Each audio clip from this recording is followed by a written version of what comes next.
Hello there. So what you see here is my bike, which I'm gonna leave here because I'm gonna go deep into the forest, and I invite you to come with me. Ooh, look, some fallen trees already. Can you see them? There they are. So I just want to take you with me. I'll be exploring some cool hidden lakes deep inside the forest here, and I also want to share with you what's going on and some exciting stuff, and explain why I'm excited about this this fall, because school holidays are over, so I finally have a bit more time on my hands to do stuff, and I think it's going to be really cool because I'm gonna keep going on the path I've been on for the last months, which is to start writing and recording my own stuff again, because I found that not only is that what I love doing, but it's also what seems to generate the coolest instructional ideas. Basically, the more inspired I am to play, the more I think I can inspire others to play and learn. So that's exactly why I'm gonna keep pushing the envelope, and what that means is I'm able to spend more and more time on each composition, and that's pretty cool because I can already feel that my writing, recording, and arrangement chops are getting better. And right now I'm working on a really cool kind of neoclassical idea, and it's something I've been wanting to do for a long time. But since I'm decently comfortable with the playing aspect of it, you know, the Yngwie Malmsteen kind of thing, but the arrangement kind of throws me off, because a lot of times I'm feeling for something with like classical and strings, but that's very difficult to arrange, and I haven't really gotten the skills for that. But now I think I found some cool workarounds, and so that's going to be really cool. I hope to update you with some playing from it. Hopefully I'll get it done this week, the whole thing, but we'll see. If not, I can always update you, and you can see the work in progress, because it's really some cool arpeggios and sweeping stuff. It's inspiring, super inspiring. So anytime I see a guitar, I just can't help but grab it and start playing those arpeggios that I've written for this etude, and that's usually a good sign. It means it got stuck both in your head and in your fingers. But why am I outside speaking about this? Well, I try to do a lot of my bulk editing and video work. I try to do it outside, just because I love being outside, and there's no real need to sit inside if I'm just gonna do editing on my phone. I can do that anywhere. So that's why I'm bringing you with me now, and hopefully you can see my mobile. You're gonna see my mobile workstation, nice, close to a nice little forest lake. Could be down here, but it's not. This is actually a dry area. It looks like it could be a lake, but it's not. It's further into the forest here. And as you can see, it's a lovely day. We still got a little bit of summer vibes left, but not. This summer was actually kind of crappy weather-wise, which I think is bad in many ways, because for one, it doesn't remind us how messed up the climate is, and also those warm summers are awesome if you love going out, kayaking and swimming, and just, what I'm doing now, basically. It's awesome if you can just take a swim in a nearby lake and then keep on walking. At least if you're an outside guy like me, that's pretty amazing. Cool. So I'm walking in what's the word for that in English? I know that in Sweden we have something called allemansrätten, and that means you can pretty much be anywhere you know, at anyone's property if it's like a forest property. I mean, you can't go up to someone's yard or anything like that, but just the forest is kind of free for everybody as long as you treat it with respect. So we don't have, you know, what's in the US are these parks, which is pretty much the only place where, you know, if you don't own land, that's the only place you can be. We don't have that in Sweden, so you can be anywhere as long as you're careful. No one's gonna come and, you know, shoot at you if you don't walk on someone's property or where it's obvious that they kind of live. But you know, outside here no one lives, that's obvious. But this is actually an area of super high protection from an environmental perspective. It's called Tyresta Nationalpark. So this is I don't know, I guess a direct translation would be national park. But it's not park in the sense that it's, you know, the only place where we can be, but it's a park that basically prohibits anybody from doing anything which might ruin or destroy this forest. And it's a very high level of protection. I think it's like, you know, we need like 2 consecutive different governments to agree on, you know, releasing these protections. So, you know, that would take you probably like, I don't know, 6 or 8 years to even be able to touch this area, and that's pretty cool, I think. So it's almost like it's written in the Swedish constitution, like the what's it called, the law of the land. So yeah, but I'm getting closer now. First we have a really small little lake here, which is called, I think it's Gammeltjärn. So it's like the old little lake if we translate it. And it's a lovely lake, it's pretty clear water, and it feels like you're very far away from the city, which I'm actually not. I mean, this is like, you know, once I'm out of the forest, it's like a 40-minute drive and pretty much be in the center of Stockholm here. But you don't really sense that out here, which is one of the reasons why I love being out here. Just to pretend that I'm not living that close to the city.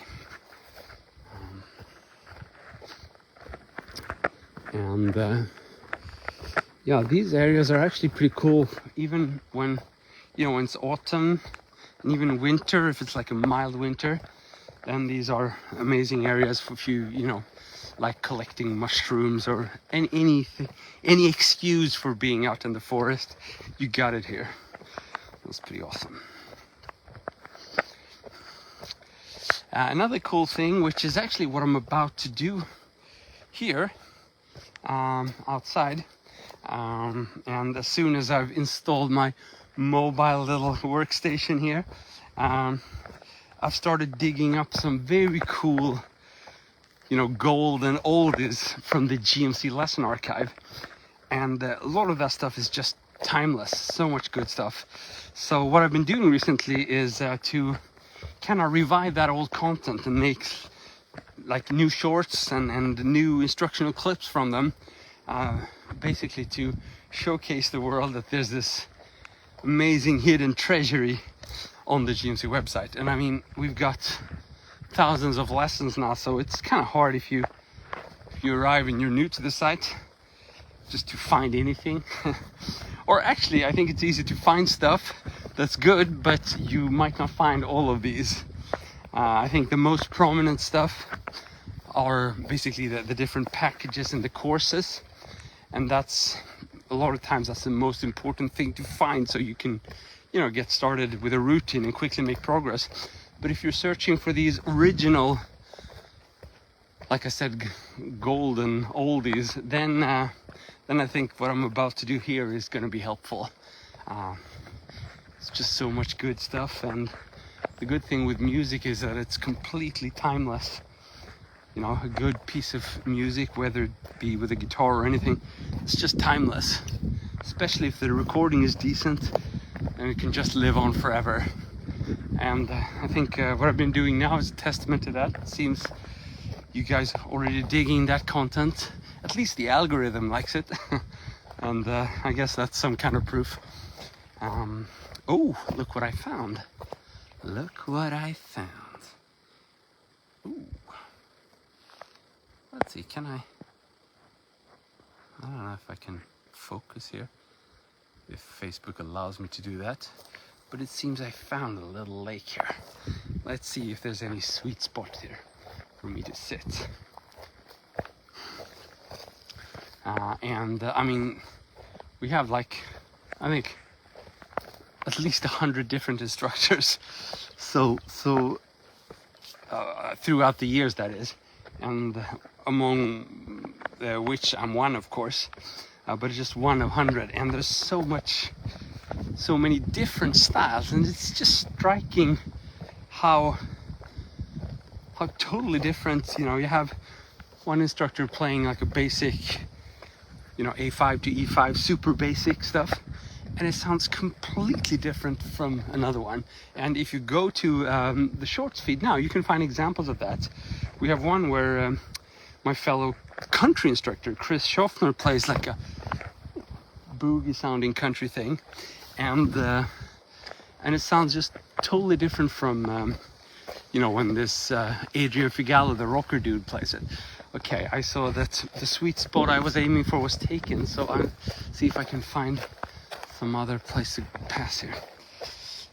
So yeah, and that's, I mean, it's fascinating. Also, one thing is I haven't really realized how much I've learned myself just from hanging around there among these instructors. I mean, these are because when I started the GMC website, it was like 15 or 20 years ago. We had you know, I don't think I'd ever been exposed to some of the styles. You know, maybe, you know, I had this instructional video with Yngve, and it was, you know, I'd been working on some of those licks, but some of the instructors were able to completely nail the style, you know, with the backing track, with the arrangement and everything. Hey. I'll just see if I can sneak in here, maybe. No, that's not possible. I'm gonna have to go a little bit further. Yeah, so just by managing, this content, I was able to basically absorb the playing styles, which was awesome, you know, because you know, even if you don't practice something, if you know, work with the content and listen to it on a daily basis, especially if it's like video based, then before you know it, you actually understand much more of where that style is coming from. And I think that's an interesting lesson to be learned from this, from my rambling here, that even if you just follow my content or any instructional content, and if it inspires you to keep watching, you don't even have to start practicing it for you to start absorbing things. Now, granted, if you don't practice, you're not going to end up shredding like Yngve, but it's a super important kind of first step to take, to just understand where the playing is coming from, and just to be able to hear, you know, what the backing track does, what the guitarist does. Because, I mean, if you're not that experienced, and say you listen to some, you know, neoclassical Yngve stuff, whatever, you might not really understand which, you know, sounds are coming from the guitarist and what the backing track is helping the guitarist accomplish. So in other words, if you just learn those licks without understanding, you know, what backing tracks and stuff like that you need to use, chances are you're never going to be able to learn that stuff, or you're going to learn it, but it's never going to sound the way you want it to sound. So and that's basically something I think I got for free just by managing the GMC website, just by working with all these instructors, you know, simply by going through their lessons and, you know, checking for typos or whatever. I would just totally be exposed to, you know, the music, the tabs, the instructions, and I find myself these days, you know, especially with the tude I'm working on now, which has these neoclassical vibes, I find myself thinking all the time that, hey, I don't think I would ever play this if I hadn't been initially just exposed to that stuff when working with GMC the early days of the website. Well, that's awesome. So if you just browse around the GMC website, you don't even have to, sign up or do anything like that. We have all these, hundreds of free links and stuff like that. Just expose yourself to that content, and you're going to be surprised how much you're going to learn without even realizing it. So yeah, just be around cool lesson and guitar content is extremely useful. And I mean, as you get more advanced, you also realize that half of the battle, or you've only won half the battle if you're practicing. The other half is to actually be inspired, and sometimes it's more than half of it. I mean, if you're not inspired, you can't really put the stuff you're doing to good use, because it might sound correct, but it won't sound awesome. It won't sound inspiring because you are not inspired. So that is why I've always kind of try to convey the message of inspiration. A good guitar lesson doesn't just give you nice patterns or scales or licks and theory, whatever. It also gives you inspiration. If it doesn't, I don't think it's a good lesson, because you're going to have to do so much of the pulling by yourself, and chances are you're going to need other content anyway if you want to do that. Okay, so I thought I'd be alone out here today because schools have started and all that, but seems I was wrong. Lots of people here today.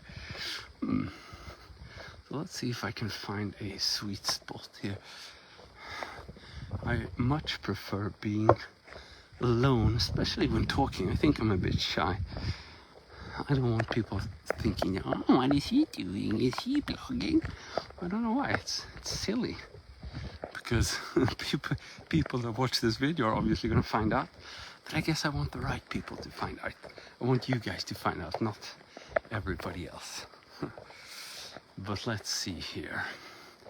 Okay, so, yeah, I found one possible sweet spot. I don't know if you can see. This is like a semi-island. I can get out to there. I wonder if that's right for me now. Yeah, I think I'm gonna do it just so that I can sit down and show you guys what I was gonna speak about. And then I might move even further deep into the forest, depending on what I find. Tack så mycket. Tack. Okay, so I don't know if you can tell, but these wooden things carefully laid out here, and I'm very thankful for that. That's also something you get when you're in one of these national parks that I spoke about, because the Swedish government actually pays for maintenance here, and maintenance mostly means making it easy for people to visit here. The forest itself shouldn't really be touched, because all these old and dying trees, they make up for awesome environment for insects and other animals. So maintenance means making it easy for the public to access this. Obviously not making it easy for companies and people who want to make profit of this. That's not what it's about. It's just regular people being able to visit and basically discover this stuff on their own, and realizing that, yeah, Mother Nature is pretty cool, actually. And that's actually what I'm hoping you guys are gonna feel after watching this as well. Okay, I think if I'm lucky, I'm gonna get this for myself. Yeah, I think this is the semi-island I spoke about. I think it's looking good. And you can see I really love these little, I don't know what to call in English. In French is nénuphar, näckrosor in Swedish. I don't know what they're called in English. Nenufars, maybe? Lily pads. I think they're lily pads. Could it be? Yeah, I think it's lily pads, but I'm not sure. I love them, actually. They're really nice, and here in Stockholm we have We've obviously got lots of lakes, as you can see, but we've also got the sea. But we got a special sea, which is like a crossover between like a sweetwater lake and saltwater. So it's not really saltwater. It's called Briktvatten, and it's basically bordering sweetwater. And the reason it's that way is because the only fresh saltwater that reaches the whole Baltic Sea is a really narrow channel between Denmark and Sweden. And it's so narrow that you need very special wind conditions for salt sea to enter. So that, I don't know, maybe happens every 5 years or something. And the thing is that these lily pads, they don't grow in saltwater or brektwater. They only grow in sweetwater. I guess that's part of the reason why I like them so much, because they feel kind of fresh. You know that it's sweetwater lake. Okay, I think for demonstration purposes. Oh, interesting. That's pretty cool. I like what they're doing. I don't know if you can tell, but what's happening here is actually someone swimming with a baggage. So they have a specific type of floating thing that they attach with a string of some kind, and that allows them to have like dry baggage with them. I just hope they haven't chosen to come to my little spot here. We'll see. Okay, so what I'm going to try to do now is a little bit new. I'm going to try to, well, for me at least, I'm going to try to use one of these tripods while I get my camping chair together. I've never done that before. So let's see if I can do it. I'm going to start with a tripod, see if it can piece it together. Okay, the tripod is alive. And now, putting the phone here. Okay. Oh yeah, we're rolling. So now I'm gonna show you one of the most important pieces of equipment I've got with me. And it's contained in this little bag. I hear you're dying of curiosity here. That's natural.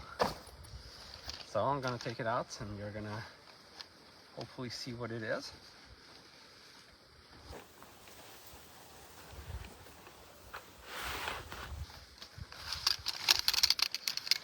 It's actually a chair. It's a telescopic chair. I don't know, I guess you could call it foldable or something.